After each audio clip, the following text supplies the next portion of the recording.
back to Spring into Math 7. I'm Mrs. Campbell, and today we're going to be talking about calculating probabilities in combined events. Let's jump in.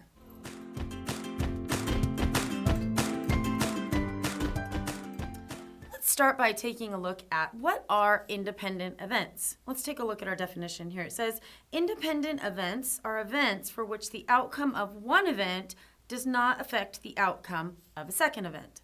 So for example, if we roll a die and then we roll it again, the outcome of the second roll is independent from the outcome of the first roll.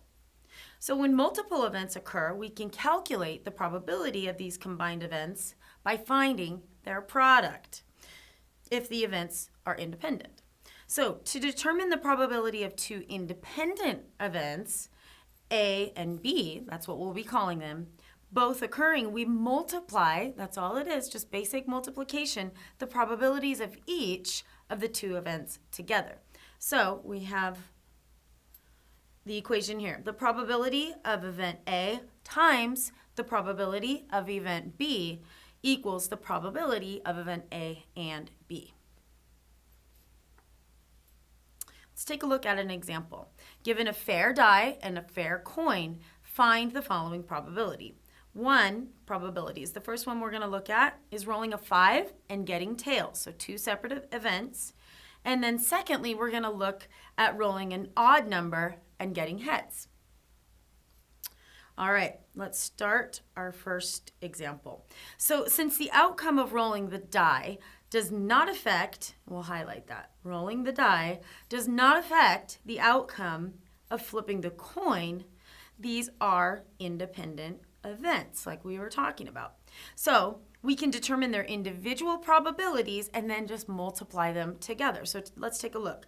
So the probability of rolling a 5 is 1 out of 6. And the probability of getting tails is 1 to 12. 1 to 2.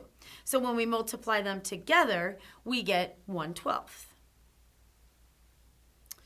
Okay, now let's take a look at this one. The probability for number 2, now let's look at this one, rolling an odd number and getting heads, the second example. What we're going to do there is look at the probability of rolling an odd number, which is 1, 3, and 5, and multiply that by the probability of getting heads. So the probability of getting a 1, 3, or a 5 when we roll the die is 3 out of 6. And we multiply that by the probability of getting a head, which is 1 out of 2. So we multiply them together, we get 3/12, and when we simplify that, we get 1/4. Pretty simple. Let's look at another example. What is the probability of rolling doubles twice in a row? 3 times in a row, so we're looking at two different questions here. Rolling doubles twice in a row and rolling doubles 3 times in a row. Okay, so again, each of these rolls are independent events. Now, it's human nature to think that just because we've rolled doubles once or twice already, that we're unlikely to roll them another time. And it's true that the probability of rolling doubles 3 times in a row is smaller than rolling doubles once. But this is not because the probability changes for each roll. So let's take a look at why this occurs. The first one. So what is the probability the first time that we roll doubles? Well, there's a 6 out of 36 chance because there are 6 ways to roll doubles. Simplified, 1 out of 6. Now, the probability of rolling doubles twice, we're going to multiply 1/6 times 1/6 because we are rolling the probability again. Then we multiply those two and we get 1/36. And then we basically just add one more, 1/6, to look at the probability of rolling doubles 3 times. So 1/6 times 1/6 times 1/6 gives us 1 out of 216. So there's a 1 in 216 chance that you would roll doubles 3 times. Let's look at another definition. What is conditional probability? Okay, so conditional probability is when the outcome of one event affects the outcome of a second event. So, for example, when a hand of cards is dealt in a game of poker, the probability of receiving a particular card changes based on what cards have already been dealt.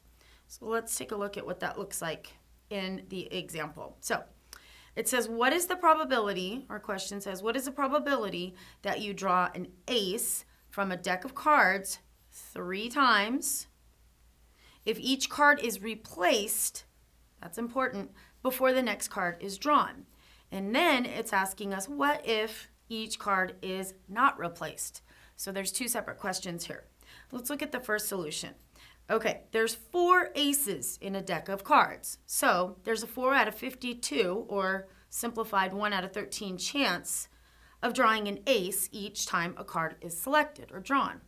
So for the first part of the question, which requires each card to be chosen and then replaced, the probability of selecting an ace does not change the events, and they're independent of one another.